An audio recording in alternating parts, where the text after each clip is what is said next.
Chill out. Parker, you're late, man. Always late, huh? No, no, no. Of course not. It doesn't work. Hang it up. You should have thought of that earlier. What is going on, y'all? That was a little Bully Maguire edit I made with the Black Phone trailer. And speaking of the Black Phone, that's why we're here. We're here to talk about the Black Phone starring Ethan Hawke. Alright, so you've seen the trailer. Ethan Hawke plays this weird, creepy, pedophile looking guy who goes around taking kids from this town. Everyone knows who this guy is. He goes by the nickname The Grabber. Hey, 10 out of 10 for thinking very creatively with that name. And we have our main character Finn, who ends up being grabbed. After he gets abducted, as you've seen in the trailer, we start getting these phone calls from this phone that's not even connected, and it turns out it's all the past victims that have been abducted by the Grabber, but they're dead now. That don't make no sense! I was actually really excited to see this movie because Ethan Hawke is just such a great actor. I was like, I want to see what he does in this horror slash thriller type of movie.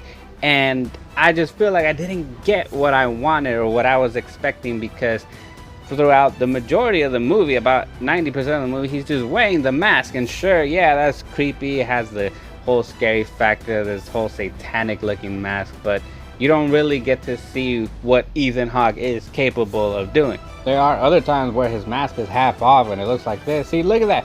You know they're gonna market the heck out of that because that is a face mask. Yeah! The studio employees were wearing this face mask. The actor who plays Finn, he was alright, you know, he wasn't too bad, but he's not like, I wouldn't say it was like an Oscar-winning performance. There are a few moments where his character's running a little bit dumb, and especially in this one moment, which is not a spoiler because we've seen it in the trailer, when Ethan Hawke asks him, hey, what's your name? And then he tries to lie about it, and then he's like, he throws him the newspaper saying, look, I know who you are, I know what your name is, why are you lying? It's like, I almost let you go. And in the movie, right before that scene, he tells them, hey, I know all my victims. I know who they are because I see it printed in the newspaper right after I capture them, and you still try to lie about it. He's almost let you go. Come on, Finn. The Grabber first shows up. I don't think Finney's character is young enough to be excited to see magic, let alone to see black balloons in the van for him to go like, oh, are those black balloons? Oh, God, let me go. I will say though that a standout character for me was Finn's sister. Whoever this little girl is, man, I see potential in her. I see a future. She had the most energy, and she got the crowd laughing even though she wasn't trying really hard to be funny. She wasn't that character where they're obviously there for the laughs. It wasn't intentionally for that. I think she had the most charisma. I think she had the most really motivation and spirit to do this movie. When it came to the plot, there were a few plot points where it'll leave you thinking, okay, how does that make sense and why? I don't know. And the movie will not bother giving you any explanation, so don't have any hope. No. Please. Please don't say that. Like when it came to know about how these past dead victims are able to contact Finney and how his sister is able to proceed with this ongoing investigation and trying to find him, it don't really make sense and it has no explanation. You kind of just have to go with it. And that's one of the things that bugged me, because it's like, okay, I see the concept here. I can see what you guys are trying to do and it's interesting, but it just seemed kind of lazy. Brilliant but lazy. In the beginning of the movie, it starts out in a similar way to Nightmare on Elm Street, because we're talking about dreams. The police are obviously not going to believe the characters that are having dreams about this guy.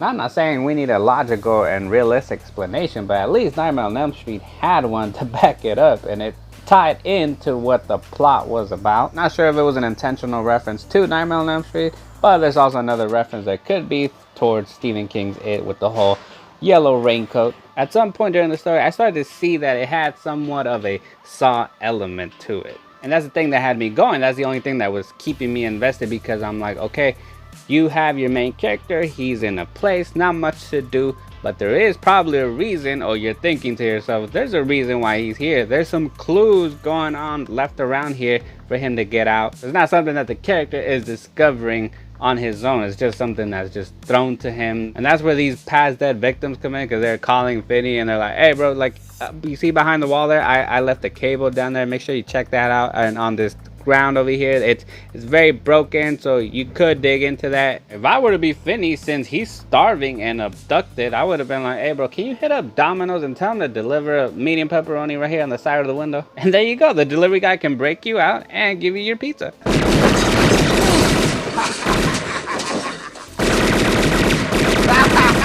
And as for the ending, I did like the ending. It was a little decent. I mean, it's something that a Saw movie would have. It was kind of similar to what happened in Saw 2. And the fact that this kid Finney, who was a nobody before being abducted, he couldn't get the girls. He was too shy. He was bullied. The fact that he was abducted and he came out as like all the girls wanted him now, and the bullies respect them, because that's what you want in your hero. But in the end, I felt split down the middle. I wasn't sure how I felt about this movie, because there were things I liked, there were things I didn't like. But I think I would have been fine if this movie just would have came out straight to streaming, straight to Netflix or something. So that is why I will say The Black Phone is a VOD. Alright, so The Black Phone, if you've seen it or if you're gonna see it, go ahead and let me know in the comment section below. If you already seen it and you liked it, well hey, guess what? There will be most likely a Black Phone sequel. If you like this video, go ahead and smash the like button, smash the subscribe button. Thank you guys so much for watching. Be on the lookout for more videos. Keep watching this channel and keep watching movies.